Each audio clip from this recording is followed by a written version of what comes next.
Okay, during today's meeting, what we're going to do is we are going to mat our work. And so right now I have my little hummingbird that I've done, and I have a black sheet of paper. If you don't have black, if you have blue or some other color, that's what that's for. So we're gonna mat this, and it is larger than the paper that we are using. You don't want to turn it this way because then it will be too small. So what I want you to do is I want you to either measure it, or you can just fold it just a little bit inward, crease it so that you have this part you can cut off. So you can either cut it off, or you can just go ahead and tear it off. But I would suggest cutting it off.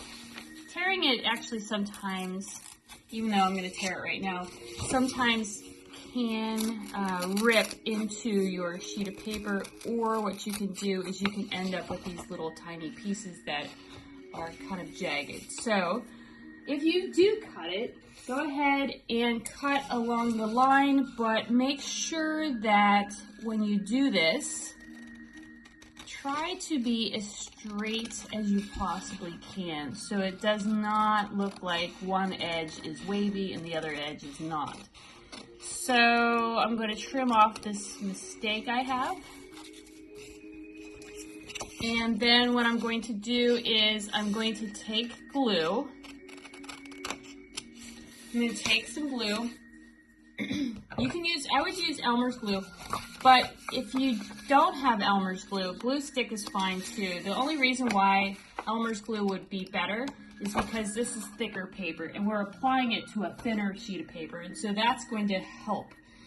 When you start to use Elmer's glue, what I want you to do is I want you to take that scrap sheet of black paper, I want you to fold it in on itself several times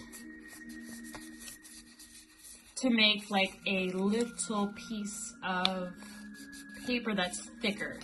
Then you could take either glue stick or you could take glue. Glue stick you're just going to need more of. Glue, you know, you can go ahead and apply the glue, but here's the problem. This is actually going to bead up. So you got to take that piece of paper and you're going to smooth it out. Now when you're done, you want to throw this paper away, this little tiny piece of paper, because you really don't need it after this.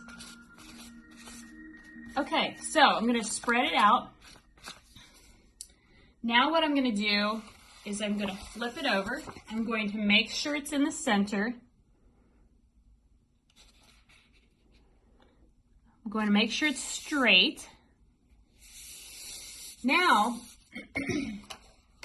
I want to lay something heavy on it. So lay something heavy onto your project so that it lays flat. If it doesn't lay flat, then it's going to start to warp. So make sure you do that.